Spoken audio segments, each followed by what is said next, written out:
Hello guys, Andrew here. Welcome back to Drew Tutorial. And in this video, I'm going to show you how to create and join teams on Monday.com.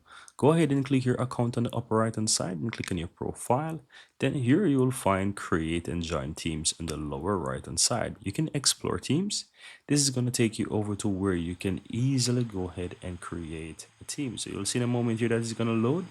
Here you can see you can filter teams, you can search for teams, but for now we're going to create a team. So click on add new team, then give your team a name. So we're going to say the Drew team, for example. And you can add the members here. As you can see, it automatically adds me in, but I can search for members or start typing those other members' name and so forth. And here you can also upload team profile pictures. So if you want to add that, you can always add that as well. But that's it. Once you're ready, click on create and you're going to see that it's creating my team. And that's pretty much it, guys. My first team is here. It shows the number of users. You can even go back and add new users to the team and so forth. And that's it. Very easy and very simple.